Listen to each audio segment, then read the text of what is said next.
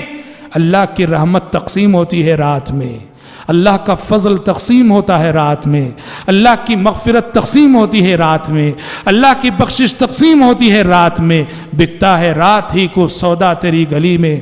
سوچو تو صحیح، 5 وقت کی نمازوں کا حکم 10 سال بعد آ رہا ہے، نبی بنانے کے 10 سال بعد آ رہا ہے. لیکن جس دن آپ نبی بنائے گئے، نبی بنانے کے فوراً بعد جو پہلا عملی حکم دیا جا رہا ہے وہ ہے تہجد. قم اللیل الا قلیلا. اس سے سمجھا جا سکتا ہے ایک داعی اور مبلغ کے لیے تہجد کی پابندی کتنی ضروری ہوتی ہے. اور آپ جانتے ہیں پیارے نبی اللہ اکبر کیسی تہجد پڑھتے تھے. آج ہم نے اس عبادت کو مذاق بنا کے رکھا ہے. یہ تہجد کی نماز جسے تراویح کے نام سے ہم رمضان میں پڑھتے ہیں، دیکھو ہم مسلمانوں نے تراویح کو اتنا مختصر بنا دیا، اس کا قیام، اس کا رکوع، اس کا سجدہ ایسے لگتا ہے جیسے اٹھک بیٹھک کر رہے ہیں. فرض نمازیں تو ذرا لمبی رہتی ہیں، تراویح کی 2 رکعتیں اتنی شارٹ ہوتی ہیں. پیارے نبی کیسا پڑھتے تھے؟ پیارے نبی کی تہجد کیسی تھی؟ بہت مشہور روایت ہے، مسلم شریف کی حدیث ہے. حذیفہ بن یمان رضی اللہ عنہ راوی ہیں. حذیفہ بن یمان فرماتے ہیں ایک رات پیارے نبی تہجد پڑھ رہے تھے اور میں بھی جا کے آپ کے ساتھ کھڑا ہو گیا. آپ نے سورہ فاتحہ کے بعد سورہ بقرہ شروع کی، پڑھتے گئے 100 آیتیں ہو گئی. میں سمجھا کہ شاید اب رکوع کریں گے، پھر پڑھتے گئے یہاں تک کہ پوری سورہ بقرہ ختم کر دی. میں نے سمجھا کہ شاید اب رکوع کرے. سورہ بقرہ ختم ہوئی، آپ نے سورہ نساء شروع کر دی. حذیفہ بن یمان کہتے ہیں میں تکتا رہ گیا کب رکوع کریں. سورہ نساء ختم ہو گئی، میں سمجھا کہ اب تو رکوع کریں گے شاید. آپ نے سورہ آل عمران شروع کر دی. یہی ترتیب ہے روایت میں، یہی ترتیب ہے روایت میں. بقرہ کے بعد نساء، نساء کے بعد آل عمران پڑھی آپ صلی اللہ علیہ وسلم نے، جس سے پتہ چلتا ہے کہ کبھی کبھی صورتوں میں تقدیم و تاخیر نماز میں پڑھنے میں کر سکتے، کبھی کبھی، عام معمول نہیں بنانا چاہیے. فرماتے ہیں سورہ آل عمران ختم ہونے کے بعد آپ نے رکوع کیا. اللہ اکبر. بقرہ، نساء، آل عمران. آج پاروں کی ترتیب کے اعتبار سے دیکھو 5.25 پارے، 5.25 پارے. ایک رکعت کے قیام میں آپ نے 5.25 پر. اور ہم آپ کو یہ بات بھی بتا دیں، اس کا یہ مطلب نہیں کہ وہ 8 رکعت میں اتنی لمبی قرات کی، یہ مطلب بھی نہیں. کیونکہ جو منکرین حدیث ہیں وہ بولتے اچھا ایک رکعت میں 5.25 پارے، تو 8 رکعت میں کتنے پارے ہو گئے؟ 40 پر کتنے پارے ایک رات میں پڑھ سکتے کیا؟ ناممکن. حدیث جھوٹی، نعوذ باللہ. منکرین حدیث جو کہتے ہیں حدیث کو نہیں مانتے، وہ اس طرح کے شبہات پیدا کر. یہاں حذیفہ بن یمان اس رات کی پہلی رکعت کی صفت بیان کر رہے ہیں، وہ یہ نہیں کہہ رہے ہیں کہ باقی ساری رکعت بھی اتنی لمبی تھی. فرماتے ہیں یہ 3 سورتیں قیام میں، پھر رکوع کیا پیارے نبی نے. فَكَانَ رُكُوعُهُ قَرِيبًا مِّن قِيَامِهِ. آپ کا رکوع تقریباً آپ کے قیام کے برابر لمبا تھا. کتنی مرتبہ اللہ کی تسبیح. سجدہ کیا، فرماتے ہیں آپ کا سجدہ بھی تقریباً آپ کے رکوع کے برابر. رات کی نماز کی اصل خوبی یہی ہے، اس کا قیام بھی لمبا ہونا چاہیے، اس کا رکوع بھی لمبا ہونا چاہیے، اس کے سجدے بھی لمبے ہونے چاہیے. تبھی تو حدیثوں میں آتا ہے کہ پیارے نبی کے پاؤں مبارک میں ورم آ جایا کرتا تھا، موٹے ہو جایا کرتے تھے. قم اللیل الا قلیلا. آپ کو جو تربیت دی گئی، دعوت و تبلیغ کے لیے آپ کو جو تیار کیا گیا، اس کا پہلا ذریعہ ہے تہجد. اقبال نے کہا عطار ہو رومی ہو راضی ہو غزالی ہو، عطار ہو رومی ہو راضی ہو غزالی ہو، کچھ ہاتھ نہیں آتا بیاہ سحرگاہی. واقف ہو اگر لذت بیداری شب سے، واقف ہو اگر لذت بیداری شب سے، اونچی ہے ثریا سے بھی یہ خاک پر اسرار. دوسری تعلیم جو آپ صلی اللہ علیہ وسلم کی تیاری اور تربیت کے طور پر دی گئی، وہ ہے قرآن مجید سے تعلق.